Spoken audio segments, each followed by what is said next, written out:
જીગરભાઈ શાહ જે અશ્યોર mineral water તરફથી છે તેઓ પણ જોડાયા છે। જીગરભાઈ, સ્વાગત છે આપનું।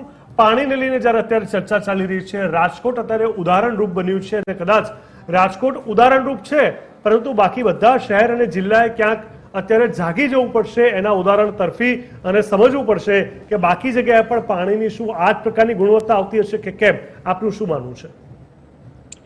જી જરૂર। સૌપ્રથમ આપનો ખૂબ ખૂબ ધન્યવાદ। આપણે અમને ઇન્વાઇટ કર્યા અને આ મારો ઓપિનિયન મૂકવાની અમને મોકો આપ્યો।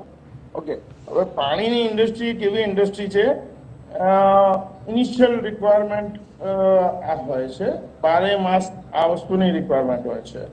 કોન્સ્ટન્ટ એમાં ક્વોલિટી કોન્શિયસ અને એજ્યુકેટેડ મેન્યુફેક્ચર અગર હોય અને અગર એ પૂરી જાણકારી, નોલેજ, સંસાધન રિક્વાયરમેન્ટ પ્રમાણે અગર એ કામ કરે છે એઝ પર નોર્મ્સ, સરકારી નોર્મ્સ પ્રમાણે BIS સર્ટિફિકેટ્સ, FSI સર્ટિફિકેટ આ બધાની રિક્વાયરમેન્ટ હોય છે આની અંદર, અને એને રિલેટેડ ફેક્ટરીમાં લેબોરેટરીઝ વગેરે સેટઅપ કરવા પડે છે અને પાણી માર્કેટમાં મોકલતા પ્રથમ એમાં જે બી કંઈ ટેસ્ટિંગ વગેરે બધા માઇક્રોબાયોલોજીકલ ટેસ્ટ, કેમિકલ ટેસ્ટ આ બધા ટેસ્ટ કરવા પડે છે।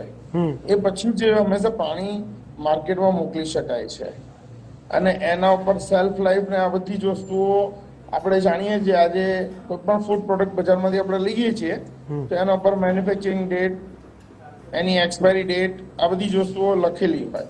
જ્યારે પાણી એક એવી પ્રોડક્ટ છે જેના ઉપર આપણે આ બધી વસ્તુઓ બાબતે ગ્રાહક વર્ગ અગર સજાગ થાય તો મેન્યુફેક્ચર તો જાતે જ સજાગ થઈ જશે।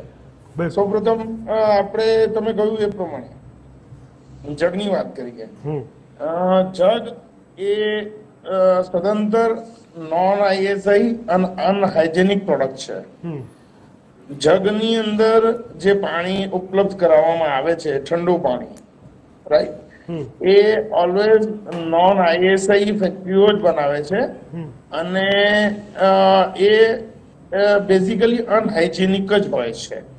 પણ સસ્તાની લાઈનમાં આપણે ઘણી વખતે એ બાબતે ધ્યાન નથી દેતા કે ભાઈ આ માર્કેટમાં સસ્તું માંગે છે એટલે મેન્યુફેક્ચર જે ડિમાન્ડ થાય છે એ પ્રમાણેની વસ્તુઓ પ્રોવાઈડ કરી દે, પણ એ નથી સમજતા કે એમણે પબ્લિકને આ વસ્તુઓ દેવાની છે।